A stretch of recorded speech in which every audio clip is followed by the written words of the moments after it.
Hi there, grief growers. Thank you so much for tuning in today. I'm taking a break from full-length podcasting at the moment and gearing up for Season 6 of Coming Back, which premieres on May 1st, 2019. But in the meantime, I wanted to bring you some never-before-heard clips from Season 5's interviews. These between-seasons mini-episodes are my way of saying thank you for listening and include fun tidbits, bonus stories, and off-air clips from conversations we had this season on Coming Back.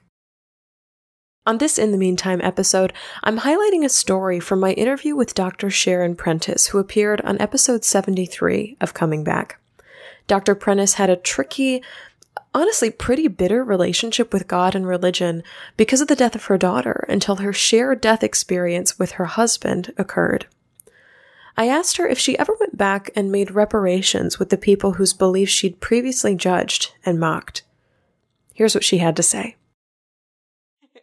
I want to ask one more question, and then we'll let people know where they can find you and your book as well. And that is, something happens when we identify as something really strongly, and then we identify as its total opposite really strongly. This can happen with people who switch political sides of the aisle. I know for me personally, I was like vegan for a year and now I eat everything. And so I'm kind of wondering, it's so funny. I'm wondering what happened in your world when you went from being this person who would cut down anybody who said anything about God and make fun of people who believe to becoming this person who really, you're like, I know God. I've met him on a personal level. I've been held and embraced by him. So I'm wondering, right. Not necessarily in like a 12-step way, but were there any like reparations or amends that you felt you needed to make after this experience happened, and or was there some kind of crisis of identity either with your friend group or your family? You know, it's funny. My entire family, the lives of my entire family were altered that evening. Because, it was a small community, and the nurses and the doctor and, all the people that were around us, everyone knew that something had happened. And then when the oncologist and the nurse started telling the story, it got through the whole hospital in a matter of, an hour. And then the community found out. And so it was just, for me, it was an immediate transformation. And unfortunately, the people that I had been so absolutely rotten to, were, as I said, we moved around a lot, and Steve was also military. So, we moved around a lot, and I never really saw any of them. But the very next day, really that evening, when I got home, I knew that every single thing in my life had changed. And as far as my relationship with God, when I tried going back to church, I really did. But then I haunted, like I said, everything. I went to every Protestant denomination you could think of. I went to the Catholic Church. I went to, I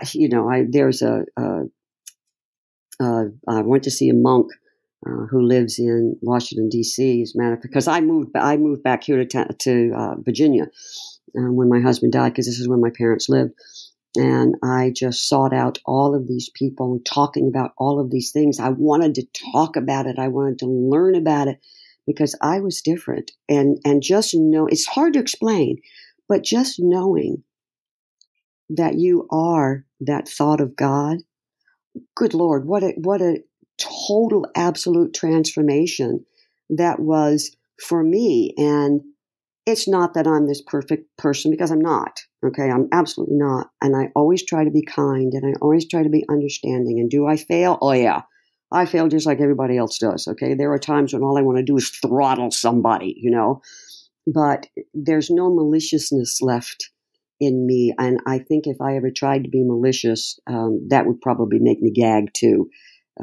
So that was such a change for me. And on a spiritual level, I do not consider myself religious. And I know you hear that so much anymore. Once again, that too has become cliche for people to say, oh, I'm not religious, I'm spiritual. And I often wonder, do they even realize what they're saying? You know what I mean? Do they even realize when someone says, I am a spiritual being? Or is that just something they're saying and they don't understand what it really, really means, what they are saying? So it was, for me, it was all just this immediate this is immediate change. And I didn't feel it necessary. I never harmed anyone. I was just mean. Okay. I was more mean and harmful to myself than I was to anyone else. I was sarcastic, and the things I would say would be very belittling. And yeah, that by itself. And I know words can harm greatly, but once I would do that to someone, I would distance myself from them and never see them again. I did a lot of that. Let me tell you, I built walls around me that were impenetrable. So it wasn't like I was on one particular person all the time. Did I feel bad about it? And do I still? Yeah. But during that experience, I was given so much love, and all of that was taken from me, all of it. And I was not judged. And so I didn't judge anyone else ever, ever, ever again. That's one of the things I tell my patients.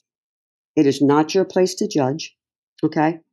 And that is one of the things we get ourselves in trouble with. You cannot judge anyone because you don't know what got them to where they are.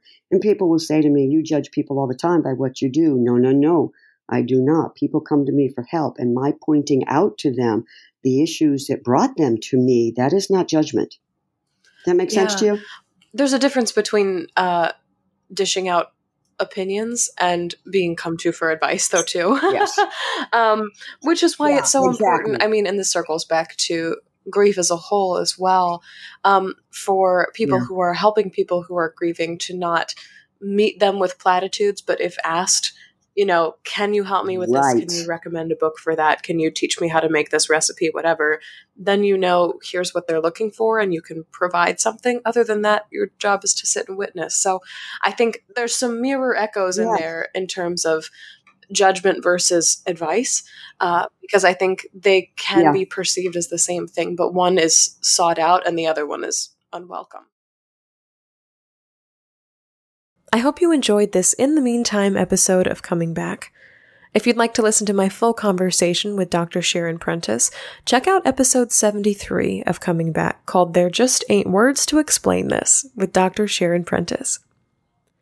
If you're really invested in Dr. Prentice's story and want to hear more of it, I invite you to enter to win her book, Becoming Starlight, plus another book from an author this season, Now You See the Sky, by Catherine H. Murray, in my April Grief Books giveaway.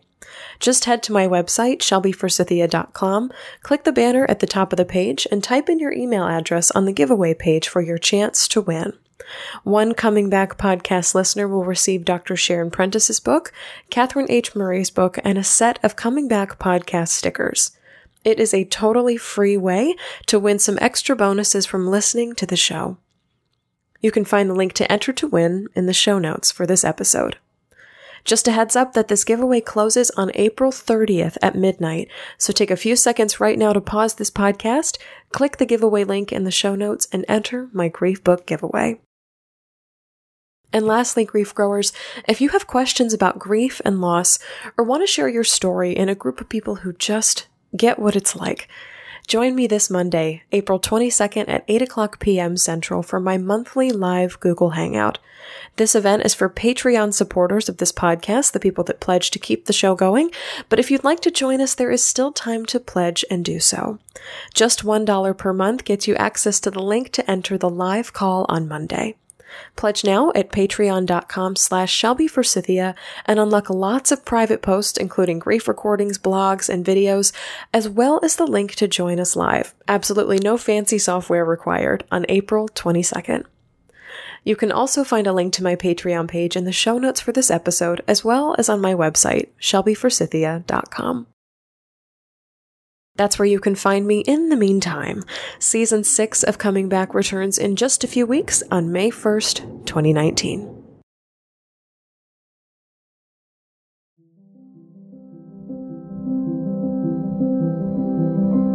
So that's all for this episode of Coming Back in the Meantime.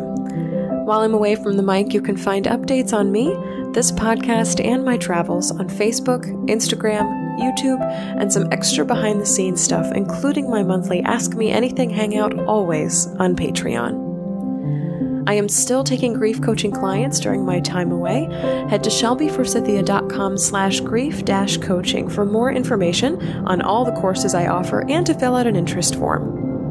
If you'd like to leave a question, comment, or guest suggestion for a future episode, maybe in Season 6, email me at shelby@shelbyforsythia.com.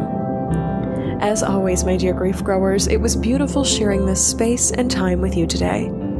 I see you, I am proud of you and the work that you're doing in the world, and I love you.